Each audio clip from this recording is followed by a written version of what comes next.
Hello students, welcome to the class of accountants today. तो हमारे syllabus में एक आखिरी चैप्टर रह गया है, analysis of financial statement, that is the cash flow statement.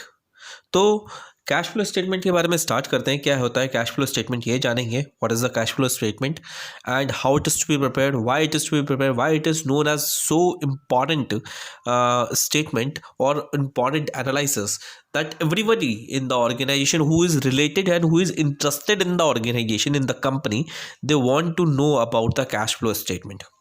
तो आप जैसे जानते हैं कि हमारे ऑर्गेनाइजेशन में फाइनेंशियल स्टेटमेंट्स जो होते हैं, यानी कि statement of P&L, statement of profit and loss, और फिर उसके बाद में बनाया जाता है हमारे यहाँ पे बैलेंस शीट। कंपनी के अंदर बनाई जाती है क्या, बैलेंस शीट।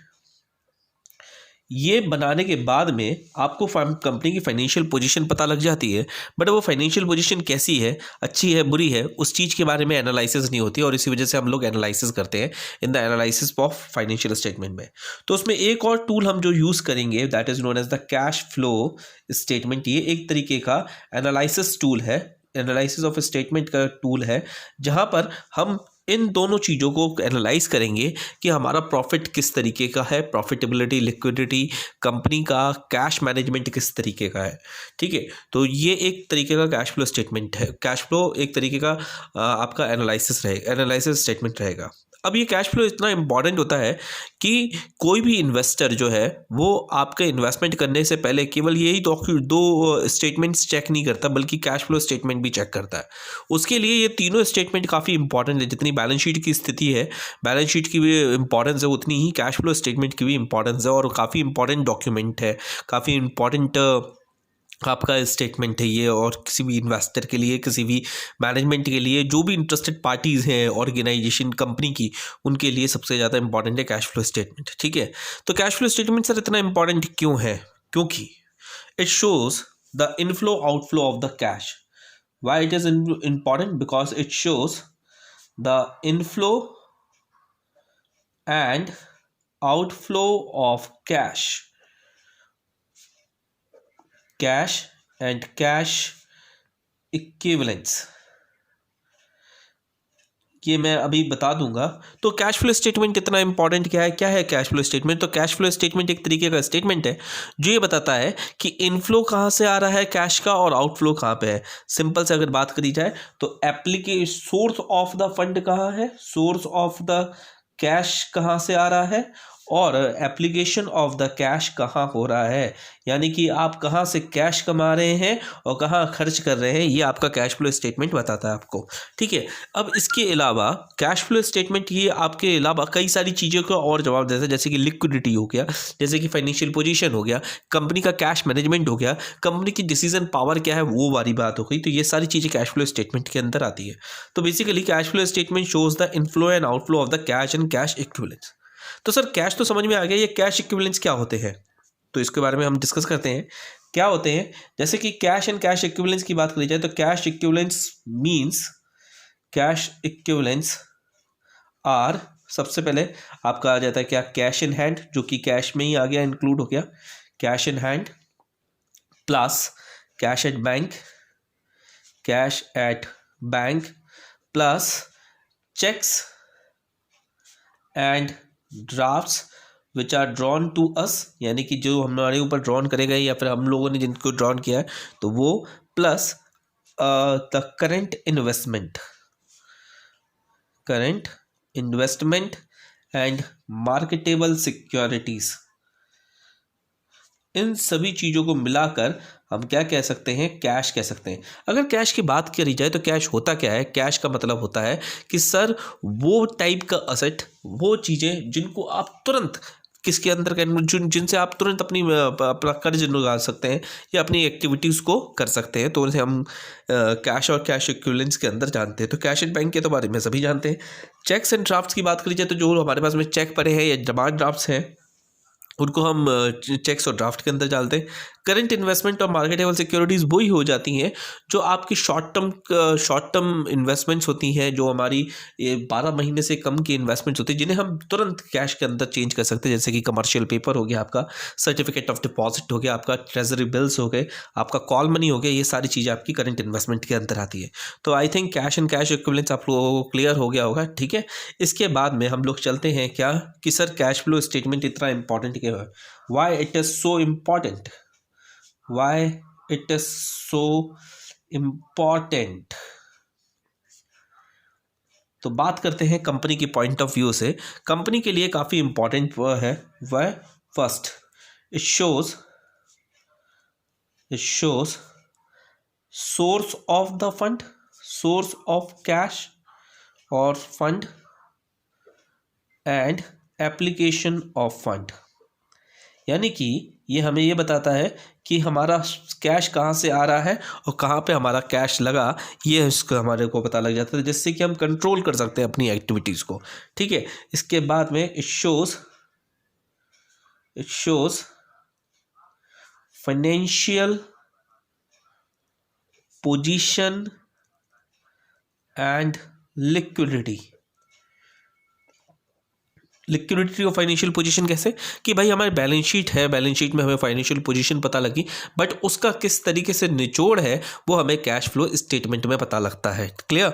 इसके बाद में हमारी लिक्विडिटी भी ये पता लगती है, क्योंकि हमारा जो कैश स्टेटमेंट है वो हमें ये बताता है कि आपका कैश कहाँ कहाँ है और किस तरीके से कौन कौन कैसे कैसे करके हमारी फर्म कंपनी लिक्विडेट कर सकती है उन कैश को, that is it shows the liquidity also. Third, it shows cash management, it shows cash management.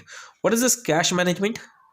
Means कि आपने अपने कैश को कहाँ कहाँ पे रखा है, क्या आपकी फाइनेंशियल प्लानिंग है। ये फाइनेंशियल प्लानिंग भी बताता है आपकी कि किस तरीके से आपकी फाइनेंशियल प्लानिंग करी गई और किस तरीके से एग्जीक्यूट किया गया उस प्लान को। दिस शोज व्हाट दिस, और क्या हम रिजल्ट तक पहुँचे हैं या नहीं पहुँचे, इसका भी एनालिसिस कैश फ्लो स्टेटमेंट के अंदर ही हो जाता है, क्लियर। आप कंट्रोल कर सकते हैं, it is a controlling activity, control कर सकते हैं हम लोग, ठीक है।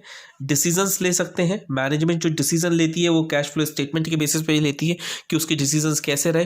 फिर उसके बाद में जो स्टैंडर्ड्स प्लान कर सकते हैं वो भी हम लोग कर सकते हैं कैश फ्लो स्टेटमेंट के थ्रू, ठीक है। अब सर इसकी क्या कुछ लिमिटेशंस भी है? बिल्कुल है सर। एक लिमिटेशन जो मुझे बहुत सताती है इसके अंदर वो है नॉन कैश आइटम्स। कई ऐसी चीज़ें होती हैं जो हमारी नॉन कैश आइटम्स होती हैं वो इसमें इंक्लूड नहीं करी जाती, क्योंकि कैश फ्लो स्टेटमेंट का मतलब वही हो गया कैश और कैश से रिलेटेड।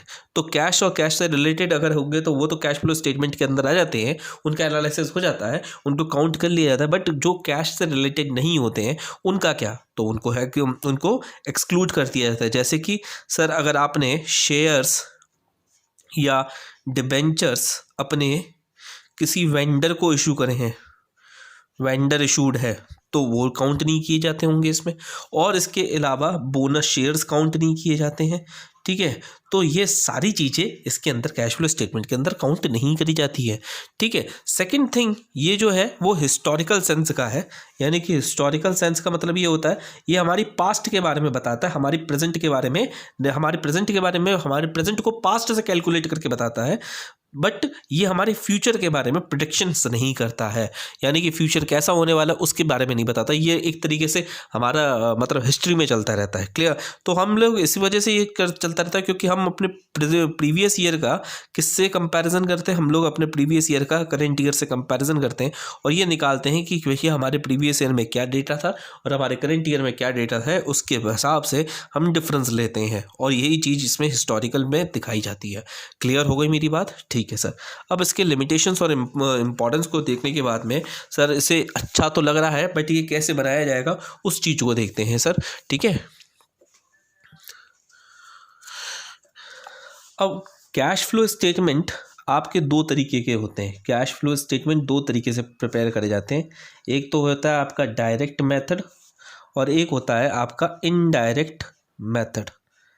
अगर बात करते हैं डायरेक्ट मेथड का तो सिर्फ और सिर्फ एक एक चीज में दिखाया जाएगा आपका, एक अकाउंट के थ्रू बताया जाएगा जिसमें आपका टी शेप अकाउंट में, जहां पे हम सोर्स ऑफ द फंड बताएंगे और एप्लीकेशन ऑफ द फंड बताते हैं, यानी कि कहाँ कहाँ से आया पैसा और कहाँ कहाँ लगा।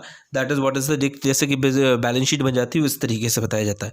बट इनडायरेक्ट जो है वो आपका AS3 के अकॉर्डिंगली है, यानी कि इंडियन अकाउंटिंग स्टैंडर्ड AS3 के अकॉर्डिंगली इनडायरेक्ट मेथड बताया गया, और सभी कंपनीज फॉलो इसी को करती है, क्योंकि कंपनी एक्ट के अंदर ही इनडायरेक्ट मेथड बताया गया है कि आपको कैश फ्लो स्टेटमेंट भी बनाना है वो इनडायरेक्ट मेथड के अकॉर्डिंगली बनाना है।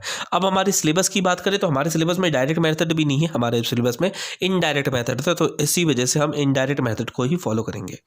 अब इनडायरेक्ट की बात करी जाए तो इनडायरेक्ट मेथड में जो आपका कैश फ्लो है, आपका इनडायरेक्ट मेथड में आपका जो कैश फ्लो है वो 3 तरीके से डिवाइड हो जाता है। इनडायरेक्ट मेथड में आपका कैश फ्लो 3 एक्टिविटीज़ के अंदर डिवाइड हो जाएगा। I will use the activities. एक होगा क्या, ऑपरेटिंग एक्टिविटी, दूसरा होगा आपका क्या, इन्वेस्टिंग एक्टिविटी, और तीसरा होगा आपका क्या, फाइनेंसिंग एक्टिविटी। अब ऑपरेटिंग एक्टिविटी में क्या चीज़ें आती हैं? ऑपरेटिंग एक्टिविटी वर्ड से ही समझ में आ रहा है क्या सर, ऑपरेशन से रिलेटेड। तो जो हमारी कैश सोर्सेज हैं, सोर्सेज और एप्लीकेशन जो हमारा किससे है, related to principal cash, principal operating activities है, जैसे कि हमारी ट्रेडिंग वगैरह, तो उससे रिलेटेड बनता है आपका क्या, ऑपरेटिंग एक्टिविटीज। जैसे कि सर कैश सेल्स, ठीक है, साथ में आपका क्या, कैश परचेज और क्रेडिट परचेज, ठीक है। तीसरा आपका सैलरी का पेमेंट, सैलरी और वेजेस का पेमेंट, और आपके एक्सपेंसेस का पेमेंट, किसी भी तरीके के एक्सपेंसेस का पेमेंट, ये सारी चीज़ें आपकी ऑपरेटिंग एक्टिविटी के अंदर आती हैं। इसी तरीके से अगर हम अपने स्टॉक्स को पेमेंट करते हैं, जैसे कि हम अपने स्टॉक खरीदना, परचेज वही आ जाता है, और अपने डेटर्स को क्या करना, डेटर्स को भी पेमेंट करना, पेमेंट टू डेटर्स और अलग अलग को डेटर्स और payment to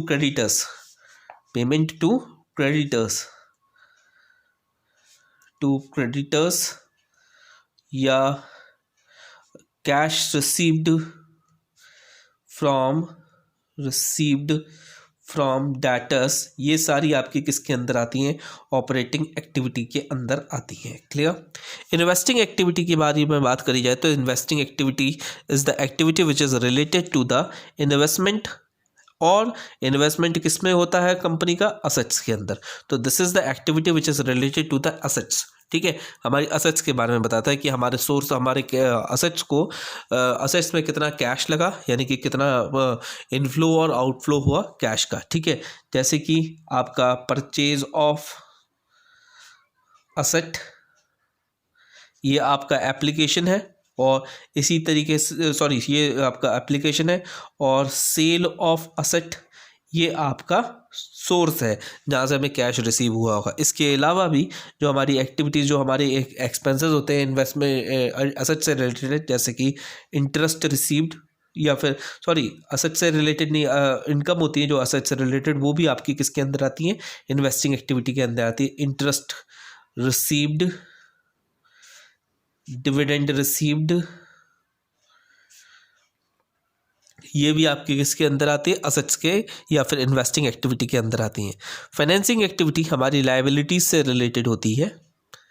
liabilities in the sense क्या सर, आपकी एक्सटर्नल लायबिलिटीज, इंटरनल लायबिलिटीज, ठीक है। तो उसमें हमारे पास में क्या, किस किस जरिए से, किन किन जरिए से इनफ्लो हुआ और किन किन जरिए से आउटफ्लो हुआ, उसके बारे में हम फाइनेंसिंग एक्टिविटी में डालते हैं। क्लियर। अब फाइनेंसिंग एक्टिविटी में क्या क्या आ जाती है, जैसे कि इशू ऑफ शेयर्स और डिबेंचर्स, ये आ जाता है। Redemption of shares, preference shares and debentures, इसके अलावा भी अगर किसी भी तरीके से हमारे पास में कैश रिसीव होता है तो वो भी आपका मतलब जो फाइनेंसिंग एक्टिविटी से रिलेटेड है उनसे अगर कैश रिसीव होता है या फिर कैश पेमेंट होता है तो वो भी आ जाता है। जैसे कि आपने अगर डिविडेंड पे किया है तो वो आपका लेस हो जाएगा। जैसे आपने अपने शेयर होल्डर्स को डिविडेंड पे किया है तो वो लेस हो जाएगा। अपने डिवेंचर्स होल्डर्स को इंटरेस्ट पेमेंट किया है तो वो लेस हो जाएगा। तो ये सारी चीज़ें भी आपकी किसके अंदर आती है, फाइनेंसिंग एक्टिविटी के अंदर आती है। तो चलिए सर इसके रिलेटेड एक क्वेश्चन करते हैं। बुक के अंदर एक क्वेश्चन दे रखा है जिसमें आपको ये बताना है कि क्या आपकी ऑपरेटिंग एक्टिविटी के अंदर आती है और क्या आपकी फाइनेंसिंग एक्टिविटी और इन्वेस्टिंग एक्टिविटी के अंदर आती है। क्वेश्चन नंबर बंद करते हैं, ठीक है। कैश सेल्स ऑफ गुड्स ये किसके अंदर आएगा, ऑपरेटिंग एक्टिविटी के अंदर। इसी तरीके से cash received against the revenue from services rendered ये भी आपका किसके अंदर आता है, ऑपरेटिंग एक्टिविटी में। Cash purchase of goods operating activity के अंदर आ रहा है। Cash paid against the services taken ये भी ऑपरेटिंग एक्टिविटी के अंदर आता है। पेटेंट्स परचेज ये आपका इन्वेस्टिंग एक्टिविटी के अंदर आता है। मार्केटेबल सिक्योरिटीज़ ये कैश और कैश इक्विवेलेंट्स के अंदर आएगा। वैसे हम इन्वेस्टिंग एक्टिविटी में भी डाल सकते हैं अगर ये लॉन्ग टर्म है। बैंक ओवरड्राफ्ट ये आपका एक तरीके की फाइनेंसिंग है तो ये फाइनेंसिंग एक्टिविटी के अंदर आएगा, ठीक है।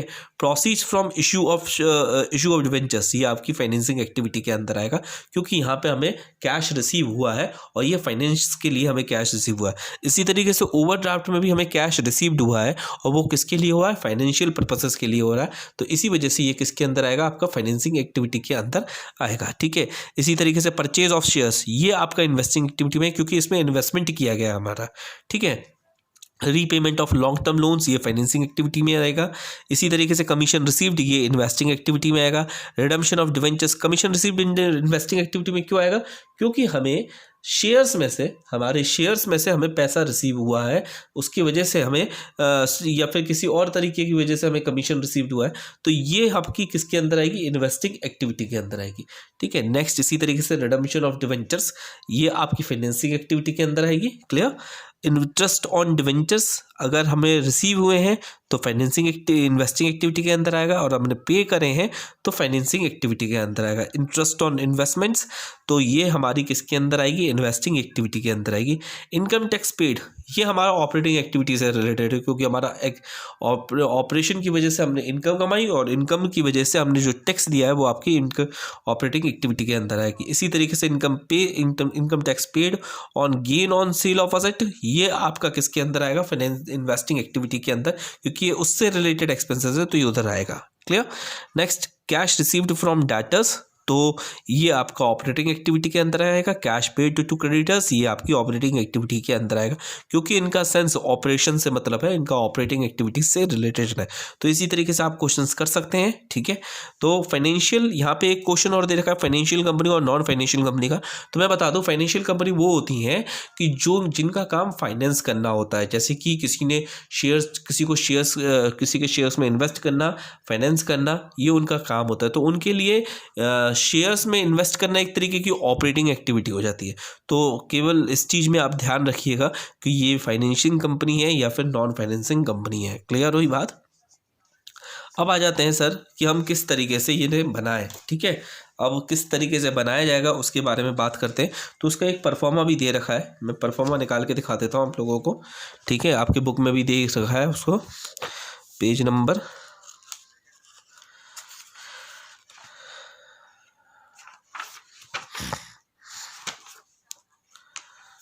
ये रहा आपका एक परफॉर्मा दे रखा है जिसके अंदर cash flow statement as per accounting standard 3 revised के अंदर दे रखा है। आप इसे देख सकते हैं, थोड़ा मैं जूम कर देता हूँ। इसमें ये इस तरीके से आपकी क्या बनाई जाती है, कैश फ्लो स्टेटमेंट बनाई जाती है। पहली एक्टिविटी जो होती है, ये 3 तरीके की एक्टिविटी में डिवाइड किया जाता है। पहली होती है cash flow from operating activity, दूसरी होती है आपकी cash flow from investing activity और तीसरी होती है आपकी क्या, cash flow from financing activity. अब अगर हम ऑपरेटिंग एक्टिविटी में बात करें तो हमारा जो कैश फ्लो स्टेटमेंट स्टार्ट होता है वो होता है net profit before tax and extraordinary items को। तो net profit before tax and extraordinary item क्या होता है, यानी कि जो हमारा प्रॉफिट इनकम स्टेटमेंट में दे रखा है वो हमारा net profit after the tax and extraordinary item होती है। तो उसमें जब हम अपने टैक्स और एक्स्ट्राऑर्डिनरी आइटम्स की या फिर एप्रोप्रिएशन ऑफ टैक्स को, एप्रोप्रिएशन ऑफ प्रॉफिट्स को ऐड कर देते हैं तो उसके बाद जो प्रॉफिट आता है उसे कहा जाता है net profit from before tax and extraordinary item. इस चीज़ को हम ब्रॉडली अभी थोड़ी देर के बाद में समझेंगे, मैं थोड़ा सा एक्सप्लेन कर दूँ, फिर इसके बाद में हम उसको करते हैं, उसका कैलकुलेशन भी देखेंगे, ठीक है। तो सबसे पहले क्या आ जाएगा, ये आपके आने के बाद में आप इसमें क्या करेंगे, नॉन कैश आइटम्स और आपके नॉन ऑपरेटिंग इनकम एक्सपेंसेस को ऐड करेंगे, जैसे कि डेप्रिसिएशन आपका नॉन कैश आइटम है। इसी तरीके से गुडविल, पेटेंट्स, ट्रेडमार्क, अमोर्टाइज्ड ये भी आपका नॉन कैश आइटम है, तो इस वजह से ये क्या होगा, आपका ऐड हो जाएगा। इसके बाद में इंटरेस्ट ऑन ओवरड्राफ्ट या कैश क्रेडिट या interest on borrowings, writing of commissions, ये सारे आपके क्या है, नॉन ऑपरेटिंग एक्सपेंसेस है, जो कि आपके प्रॉफिट से लेस करे गए, इन्हें क्या करना पड़ेगा, हमें ऐड करना पड़ेगा।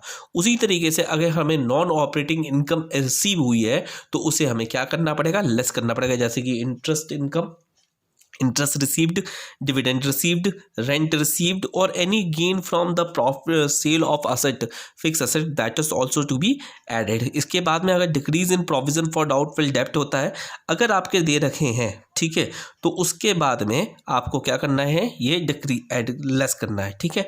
अब उसके बाद में जो आ जाता है वो आ जाता है आपका net profit, operating profit before working capital changes, यानी कि इसके बाद में आपका ऑपरेटिंग प्रॉफिट आ जाता है, जिसमें अभी हमने वर्किंग कैपिटल को काउंट आउट नहीं किया है। अब हम वर्किंग कैपिटल पे आते हैं, तो वर्किंग कैपिटल आपकी क्या होती है, current assets minus current liabilities. तो करंट असेट्स में क्या क्या चेंजेस आए और करंट लायबिलिटीज में क्या क्या चेंजेस आते हैं वो देखते हैं। जैसे कि यहाँ पे बोला जाता है सोर्स, यानी कि इनफ्लो ऑफ द कैश या आउटफ्लो ऑफ द कैश की बात करी जाती है। तो जैसे कि जानते हैं कि आपके करंट असेट्स और करंट लायबिलिटीज दोनों पार्ट होते हैं वर्किंग कैपिटल के। तो अगर सोर्सेज और एप्लीकेशन की बात करी जाए तो सोर्सेज जो होते हैं वो हमारे यहाँ पे कैश फ्लो स्टेटमेंट में ऐड किए जाएंगे, और जो एप्लीकेशन होती है, एप्लीकेशन ऑफ फंड, यानी कि वो आपकी लेस होंगी। तो इनफ्लो जैसे कि सोर्सेज तो वो आपकी ऐड होंगी, और आउटफ्लो या एप्लीकेशन वो आपकी लेस होगी। तो डिक्रीज इन करंट असेट्स, ये क्या है आपका, ये डिक्रीज करंट असेट्स के डिक्रीज होने की वजह से कैश इंक्रीज हुआ होगा, तो इस वजह से ये ऐड किया जाता है। इंक्रीज इन करंट लायबिलिटी, इसकी वजह से क्या, करंट लायबिलिटी बढ़ने की वजह से हमारी क्या होगी कि कैश जो है वो इंक्रीज हुआ होगा, इसकी वजह से इसे क्या किया जाता है, ऐड किया जाता है। इंक्रीज इन करंट असेट्स, जैसे कि स्टॉक्स, ये डाटा वगैरह हम लोग लेते हैं, स्टॉक खरीदते हैं, तो स्टॉक अगर इंक्रीज होते हैं, करंट असेट्स अगर हमारे इंक्रीज होते हैं, तो इसका मतलब क्या होता है, हमारे कैश हमारा एम्प्लॉय किया गया, अप्लाई किया गया है, आउटफ्लो हुआ है, तो इसकी वजह से ये क्या हो जाएंगे, आपके लेस हो जाएंगे। इसी तरीके से डिक्रीज इन करंट लायबिलिटी, यानी कि अपने अपने क्रेडिटर्स को पेमेंट किया है, आउटस्टैंडिंग एक्सपेंसेस का है, इन पेमेंट हुआ है, तो वो हमारी किसके अंदर आ जाएंगी, एप्लीकेशन ऑफ फंड के अंदर आ जाती है, एप्लीकेशन ऑफ कैश के अंदर आ जाएंगी, और ये हमारी क्या हो जाएगी, लेस हो जाएगी। इसके बाद में डिक्रीज इन करें, इनको करंट वर्किंग कैपिटल को करने के बाद में आपका जो आंसर आएगा उसे कहा जाता है क्या, कैश जनरेटेड फ्रॉम ऑपरेशन। ये जो आंसर आएगा उसको क्या कहा जाएगा, कैश जनरेटेड फ्रॉम ऑपरेशन। इसके बाद में कैश जनरेटेड फ्रॉम ऑपरेशन के बाद में जो हमारा प्रीवियस, जो हमारा इस साल का हम लोगों ने इनकम टैक्स पेमेंट किया, इनकम टैक्स पे किया है, उसको हम लेस कर देंगे, और इनकम टैक्स लेस करने के बाद में आपका जो भी आंसर आएगा उसे कहा जाएगा क्या, आपका कैश फ्लो या यूज्ड। अगर नेगेटिव आता है तो यूज्ड, और अगर पॉजिटिव आ जाता है तो cash flow from operating activities, ठीक है।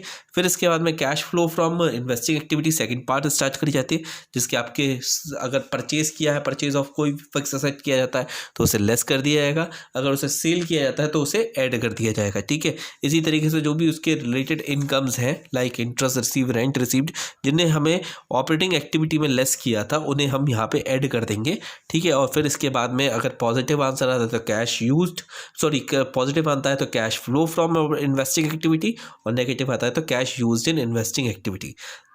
ये सेकंड होने के बाद में थर्ड पे आ जाते हैं cash flow from financing activity, जिसमें आपका शेयर्स, डिवेंचर्स, इनके पेमेंट या इशू के बारे में आ जाता है। अगर इशू हुए हैं तो ऐड कर देंगे, रिडम्पशन हुए हैं, पेमेंट हुए हैं तो इन्हें लेस कर देंगे। इसी तरीके से अगर हमने डिविडेंड पे किया है तो उसे लेस कर देंगे, इंटरेस्ट पेमेंट किया है तो उसका लेस कर देंगे, या कोई भी हमने शेयर्स को या फिर किसी भी तरीके से लायबिलिटी को इशू करने के लिए खर्चा किया है तो वो भी हमारा इसी चीज़ के अंदर लेस हो जाएगा। क्लियर हो गई बात। इसके बाद में नेगेटिव और पॉजिटिव दोनों ही देखते हैं। अगर नेगेटिव आंसर आता है तो cash used in financing activity, अगर पॉजिटिव आता है तो cash flow from financing activity. अब इन तीनों एक्टिविटीज़ को ऐड करके देखते हैं कि क्या हमारा कैश और कैश इक्विवेलेंस इंक्रीज हुआ है या डिक्रीज हुआ है। अगर इंक्रीज हुआ है तो ठीक है, अगर डिक्रीज़ हुआ है तो भी उसी के अंदर यहाँ पर लिखेंगे नेगेटिव या ब्रैकेट के अंदर डाल के लिखेंगे। फिर इसके बाद में हमारी जो ओपनिंग बैलेंस है कैश और कैश इक्विवेलेंट्स का, उसे ऐड कर देंगे और वो आपका जो आएगा, जो ऐड करने के बाद में आंसर आएगा वो आपका क्या होगा, cash and cash equivalents of the closing balance of the cash and cash equivalents. तो ये आपका क्या आ जाएगा, क्लोजिंग बैलेंस आ जाएगा, जो कि आपका आंसर के बराबर। यानी कि अगर आंसर आ गया तो वो भी आपके बुक में ही दे रखा होगा। क्लियर हो गई बात। चलिए सर, अब इसके बाद में हमने जो शुरुआत करी थी कि सर हमारा ये कैसे कैलकुलेट किया जाएगा कि net profit before tax and extraordinary item. तो कई बार इसी चीज़ को हम पढ़ते हैं, तो कई बार इसे हम वर्किंग नोट में दिखाते हैं, कई बार हम कैश फ्लो में भी दिखा देते हैं। तो इसको कैसे कैलकुलेट करते हैं वो देखते हैं। चलिए सर, ठीक है। तो चलिए सर, पहले हम देख लेते हैं कि किस तरीके से करते हैं। सबसे पहले या तो हम इसे वर्किंग नोट में भी दिखा सकते हैं, दोनों तरीके से दिखा सकते हैं, हम कैश फ्लो स्टेटमेंट भी दिखा देते हैं। तो हम लोग स्टार्ट करेंगे क्या, calculation of net profit before tax and extraordinary items. ठीक है, calculation of profit and tax from extra ordinary item. तो ये स्टार्ट दो तरीके से आपको प्रॉफिट दे रखा होता है। या तो आपका profit before tax and extraordinary item दे रखा होगा, या आपको कैलकुलेट करना पड़ेगा। अगर कैलकुलेट करना पड़ेगा तो आपको दोनों चीज़ों के प्रॉफिट दे रखे होंगे, करेंट ईयर और प्रीवियस ईयर का। तो हमें क्या लेना है, डिफरेंस लेना है। Difference in surplus of statement of profit and loss current year minus previous year. तो ये आ जाएगा आपका यहाँ पर। ठीक है, इसके बाद में हम इसमें ऐड कर देंगे, क्योंकि हमारा profit before tax, profit after tax दे रखा है। ठीक है, ये प्रॉफिट क्या है, after tax and extraordinary item दे रखा है। तो इसे हमें क्या करना पड़ेगा, इसमें जो हमारे एप्रोप्रिएशंस है उन्हें हमें ऐड करना पड़ेगा। सबसे पहले क्या आ जाएगा आपका, ट्रांसफर टू रिजर्व, यानी कि हमने जो भी रिजर्व्स बनाए हैं प्रॉफिट में से, उन्हें हमें क्या करना पड़ेगा, ऐड करना पड़ेगा। ये आपके बैलेंस शीट में दे रखे होते हैं, इन्हें हमें ऐड करना पड़ेगा। Add proposed dividend. Proposed dividend कौन सा, सर करेंट ईयर का, ऑफ करेंट ईयर। तो उसे हमें क्या करना पड़ता है, इसमें ही ऐड करना पड़ता है। सॉरी, ये ब्रैकेट में नहीं दिखाना, जो नेगेटिव आइटम्स होते हैं उन्हें हम ब्रैकेट में दिखाते हैं, यहाँ पे पॉजिटिव आइटम है तो इसे ऐसे ही दिखाएंगे। तो प्रपोज डिविडेंड को हम क्या करेंगे, ऐड कर देंगे, ऐड। और क्या करेंगे, इंटरिम डिविडेंड को, अगर हमने कोई अपना इंटरिम बीच में डिविडेंड दिया है अपने शेयर होल्डर्स को, तो उसे भी हम क्या कर देंगे, ऐड कर देंगे। ये प्रपोज डिविडेंड और इंटरिम डिविडेंड किसके होते हैं सर, ये होते हैं इक्विटी शेयर होल्डर्स के। प्रेफरेंस शेयर्स का अगर दे रखा है तो उसके परसेंटेज दे रखा होगा, उस परसेंटेज से हम उनका डिविडेंड कैलकुलेट कर लेंगे। क्लियर, ठीक है। अब इंटरिम डिविडेंड के बाद में हम इसको आगे इधर ले जाते हैं, और क्या क्या ऐड करेंगे सर हम लोग, add provision for tax. Sorry, ये प्रीवियस ईयर करेंट ईयर का नहीं होगा, यही चीज़ मेरी ऑनलाइन क्लास में भी हुई थी मिस्टेक। ये होगा क्या आपका, प्रीवियस ईयर का। प्रपोज डिविजन कौन सी ईयर का ऐड होगा, प्रीवियस ईयर का। 2 ईयर्स का दे रखा होगा आपका, करेंट ईयर का और प्रीवियस ईयर का। तो हमें कौन सा लेना है, प्रीवियस ईयर का लेना है। क्लियर। अब इसके बाद में हमें ले लेना है क्या, provision of tax, provision for tax. ये हमारा जो टैक्स हम जो पेमेंट करते हैं, इनकम टैक्स पेमेंट करते हैं, उसके रिलेटेड पहले ही हम लोग एक प्रोविज़न क्रिएट कर लेते हैं। उस प्रोविज़न को, उसका करंट ईयर के बैलेंस को हमें क्या करना है, यहाँ पर ऐड करना है। क्लियर। ऐड करने के बाद में आपके और कोई अगर एक्स्ट्रा ऑर्डिनरी आइटम हम लोगों ने ऐड करे होंगे, जो कि हमारे इनकम्स वगैरह या फिर हमारे एक्सपेंसेस वगैरह होंगे, तो उनको ऐड करने के बाद other extra ordinary items, other extra ordinary items को करने के बाद में आपके जो भी ऐड कर सकते हैं, उनको करने के बाद में इसमें से लेस करना शुरू करेंगे। अब हम लेस क्या होगा, सबसे पहला होगा रिफंड ऑफ टैक्स। अगर कोई रिफंड हुआ है तो उसे हम क्या कर देंगे, लेस कर देंगे। उसी तरीके से लेस एक्स्ट्रा ऑर्डिनरी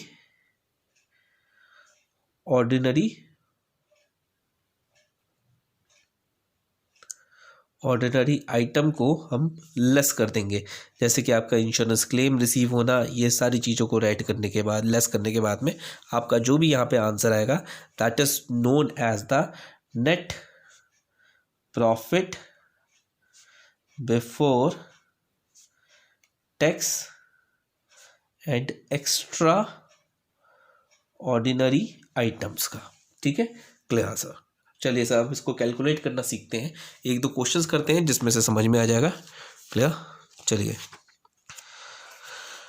क्योंकि शुरुआत यहाँ से ही होने वाली है तो इस वजह से इस चीज़ को समझना बहुत ज़रूरी है कि किस तरीके से करी गई है यहाँ पे शुरुआत, और उसको करना आ गया तो हम आसानी से क्वेश्चंस कर लेंगे। तो एक क्वेश्चन लेते हैं, सबसे हम लोग लेते हैं question number 6।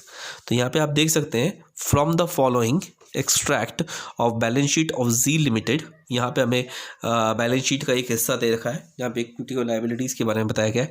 Equity share capital 2 सालों का दे रखा है, ये आपकी करेंट ईयर है और ये प्रीवियस ईयर है। ठीक है, 10% ऑफ प्रेफरेंस शेयर्स दे रखे हैं। फिर इसके बाद में सरप्लस दे रखा है। अब यहाँ से हमें स्टार्ट करना है, surplus that is balance in statement of profit and loss. अब यहाँ से हमें देखना है इन दोनों के करेंट ईयर का और प्रीवियस ईयर का दे रखा है। तो करेंट ईयर से प्रीवियस ईयर को माइनस कर देंगे, यानी कि 7,20,000 में से अगर 4 लाख को माइनस करेंगे तो आपका क्या आ जाएगा आंसर, 3,20,000 आ जाएगा। कितना आ जाएगा, 3,20,000। तो हम क्वेश्चन करना स्टार्ट करते हैं। क्वेश्चन नंबर 6, कैलकुलेशन ऊपर लिख लेंगे इस तरीके से, net profit before tax and extraordinary item.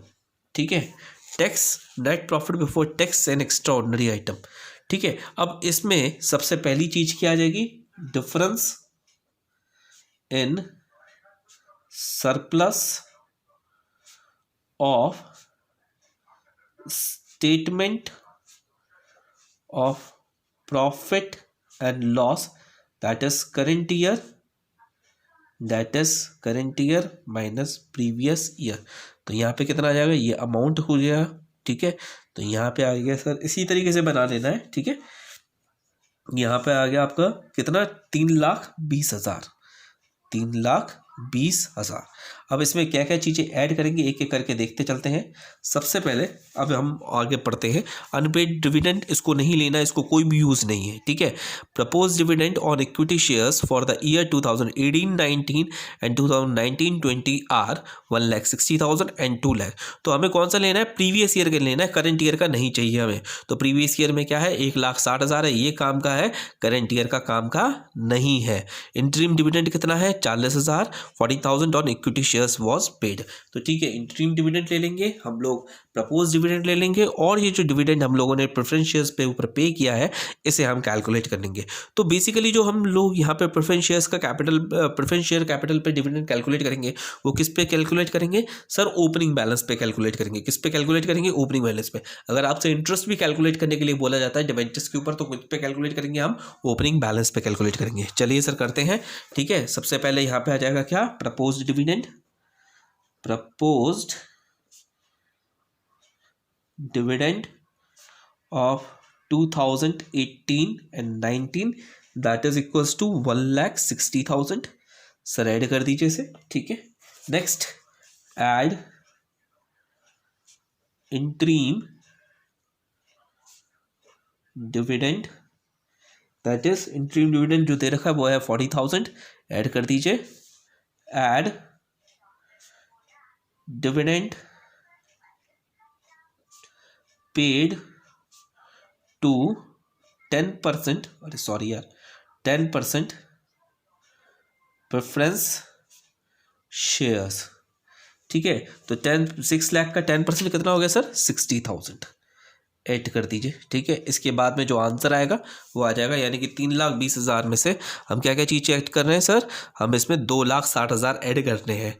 तो 2,60,000 के ऐड करने के बाद में कितना हो जाएगा सर, 20,000 प्लस 60,000 कितना होता है आपका, 80,000, 80,000 प्लस 40,000 हो गया आपका, 80,000 प्लस 40,000 हो गया आपका कितना, 1,20,000, 1,20,000 प्लस 60,000 कितना हो गया आपका, 1,80,000, 1,80,000 कैरी 1, तो 4, 3 और 1 4, 4 और 1 5, यानी कि कितना आ जाएगा, 5,80,000।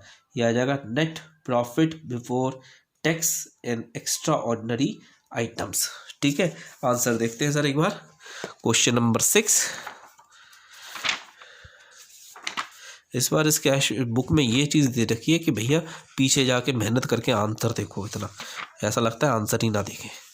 ठीक है, question number 6, 5,80,000। Clear? Clear sir, 5,80,000 देख लीजिए। ठीक है, अब हम करते हैं क्या, क्वेश्चन नंबर 1 करते हैं। 6 कर लिया हम लोगों ने, अब हम क्वेश्चन नंबर 7 आप लोग कर सकते हैं आराम से। यहाँ पे 2 लाख रुपए का दे रखा है रिजर्व एंड सरप्लस का, तो ये आपकी प्रीवियस ईयर है, ये करंट ईयर है, इसके बीच का डिफरेंस यानी कि आपका आ जाएगा कितना, 55,000 रुपीज़ आ जाएगा आपका डिफरेंस। और इससे स्टार्ट कर देंगे। आप लोगों को बस कुछ नहीं करना है, आपको इसमें net profit before tax and extraordinary item दे रखा है, प्रोविजन फॉर टैक्स कैलकुलेट करना है। ठीक है, चलिए इसे जल्दी जल्दी मैं कर देता हूँ। वैसे इतने ही कर दिए तो फिर बाकी के बचेंगे क्या, चलिए इसको आपके लिए छोड़ दें। क्वेश्चन नंबर 7 आपके लिए छोड़ेंगे। हम लोग कर रहे हैं question number 9। What we are doing? We are doing question number 9. From the following information, calculate net profit before tax and extraordinary items. ठीक है, तो ओपनिंग सरप्लस दे रखा है, opening surplus profit and loss का दे रखा है कितना, नेगेटिव का दे रखा है 2 लाख, और क्लोजिंग दे रखा है कितना आपका, पॉजिटिव का 6,72,000। तो इसे हम कर देंगे, कितना निकलेगा वो देख लेंगे आंसर। यहीं से स्टार्ट करते हैं। Dividend paid in the current year, last years propose dividend ये दे है 1,44,000। Interim dividend paid during the year वो कितना दे रखा है आपका, 1,80,000। फिर इसके बाद में ट्रांसफर टू रिजर्व दे रखा है 2 lakh, provision for tax for the current year दे रखा है 3 लाख, रिफंड ऑफ टैक्स दे रखा है 6,000, लॉस ड्यू टू अर्थक्वेक और insurance proceed from the earthquake disaster. ये अर्थ एक्स्ट्राऑर्डिनरी आइटम्स है, इन्हें हमें क्या करना है, लेस करना है। हमें इनकम रिसीव हुई है, यानी कि इसे एक्स्ट्रा ऑर्डिनरी आइटम रिसीव हुआ है, तो इसे हमें क्या कर देना है, लेस कर देना। चलिए सर क्वेश्चन नंबर 9 स्टार्ट करते हैं। Question number 9, calculation of net profit before tax and extraordinary item. ठीक है, सबसे पहले difference in surplus of statement of profit and loss current year minus previous year. तो जैसे आप देख सकते हैं करेंट ईयर का कितना दे रखा है सर, 6,72,000 दे रखा है। यहाँ पे मैं बता दे रहा हूँ कितना दे रखा है, 6,72,000। ठीक है, इसमें इसे हमें माइनस करना है। ये नेगेटिव का ऑलरेडी दे रखा है 2 लाख रुपए, तो आप समझ सकते हैं कि 2 लाख नेगेटिव नेगेटिव क्या हो जाएगा, पॉजिटिव हो जाएगा। और ये पॉजिटिव होने के बाद में क्या हो जाएगा, इसी में ऐड हो जाएगा, यानी कि इस साल का जो बैलेंस हो जाएगा वो कितना होगा, 8,72,000। ये डिफरेंस आएगा कितना, 8,72,000। क्लियर? इसके बाद में हम क्या करेंगे, इसमें ऐड करेंगे। ऐड क्या है, डिविडेंड पेड, डिविडेंड पेड सब चीज़ें दे रखी हैं, सब हमें ऐड करना है। डिविडेंड पेड कितना दे रखा है आपका, 1,44,000। ऐड कर दीजिए 1,44,000। Add transfer to interim dividend कितना दे रखा है, इंट्रीम डिविडेंड, इंट्रीम डिविडेंड जो कि कितना दे रखा है, इसमें बुक में दे रखा है 1,80,000। इसे भी क्या कर देंगे हम लोग, ऐड कर देंगे। Add your transfer to reserve, transfer to reserve जो कि कितना दे रखा है आपकी बुक में, 2 लाख रुपए। इसे भी हम ऐड कर देंगे। क्लियर? फिर इसके बाद में दे रखा है प्रोविजन फॉर टैक्स, इसे भी हम ऐड कर देंगे क्योंकि ये करेंट ईयर का दे रखा है। प्रोविजन फॉर टैक्स हमें कौन सा लेना है, करेंट ईयर का लेना है, ऑफ करेंट ईयर। तो ये कितना दे रखा है आपका, प्रोविजन फॉर टैक्स दे रखा है आपका 3 लाख रुपए का। इसे ऐड कर दीजिए। ऐड, इसके बाद में लेस करना है हमें, लेस रिफंड ऑफ टैक्स। इसे लेस कर दीजिए 6,000 को। ठीक है, और लेस क्या करेंगे, less loss due to earthquake, earthquake that is sir 4 lakhs। इसे भी लेस कर दीजिए। Less, next less insurance proceeds from earthquake. ये एक तरीके का कैसा है, एक्स्ट्राऑर्डिनरी आइटम है। अर्थक्वेक रोजाना रोजाना अर्थक्वेक नहीं आते और रोजाना रोजाना सेटलमेंट भी नहीं मिलता। तो 2 लाख रुपए इससे आप क्या कर दीजिए, लेस कर दीजिए। जो आंसर आएगा वो कहलाएगा क्या, आपका net profit before tax and extraordinary item. ठीक है, इसे कैलकुलेट कर लीजिए। तो 8,72,000 plus 1,44,000 plus 1,80,000 plus 2 lakh rupees plus 3 lakh rupees minus 4 lakh rupees, 4 lakh minus 6,000 minus 2 lakh, यानी कि आपका आंसर आ जाएगा 10,90,000। कितना आ जाएगा, 10,90,000। इसे देखते हैं आंसर सही आ रहा है कि नहीं आ रहा है, क्योंकि टाइम भी बहुत ज़्यादा बढ़ गया है इस क्वेश्चन का, इसको पढ़ाते पढ़ाते। तो आज इतना ही रखेंगे, उसके बाद में हम लोग कल से हम लोग और ज़्यादा और इसके आगे कवर करेंगे। ठीक है, आंसर देख लेते हैं एक बार। सर क्वेश्चन नंबर 9 कर रहे हैं। यस सर, उसका आ रहा है 18,90,000। हम लोगों ने कहाँ गड़बड़ी करी है जरा एक बार देखना पड़ेगा। Current profit 6 lakh, 3 lakh, 18,90,000। एक बार जरा आंसर देख लेते हैं। तो आंसर इस वजह से रॉन्ग आ रहा था क्योंकि हमने ये लॉस ड्यू टू अर्थक्वेक है, ये हमारा लॉस हुआ है, इसे हमने ऐड कर दिया, बल्कि लेस कर दिया। इसे हमें क्या करना चाहिए था, ऐड करना चाहिए था, क्योंकि हमारी ये एक्स्ट्राऑर्डिनरी आइटम है और इसे हमें क्या करना है, ऐड करना है। ऐड अगर हम 4 लाख करेंगे तो आपका आंसर यहाँ पे आ जाएगा कितना, 18,90,000 आ जाएगा। Clear, clear sir. चलिए सर, इसको एक बार देख लेते हैं कैसे करके आया। 8,72,000 plus 1,44,000 plus 1,80,000 plus 2 lakh plus 3 lakh plus your 4 lakh minus 6,000 minus your 2 lakh, that is equals to 18,90,000। ठीक है सर। तो इसके बाद के इसके जो आगे के क्वेश्चन है वो आपको होमवर्क में करने, उसमें कहीं प्रॉब्लम आती है तो आप मेरे से पूछ सकते हैं। और हाँ, अब से स्कूल आना शुरू कीजिए, 28 से स्कूल ओपन होने, कंसेंट लेटर के साथ में स्कूल आना शुरू कीजिए। जहाँ तक है ये कैश फ्लो स्टेटमेंट का जो चैप्टर है आप ऑफलाइन कंप्लीट करें, ज़्यादा समझ में आएगा। Clear, thank you everyone.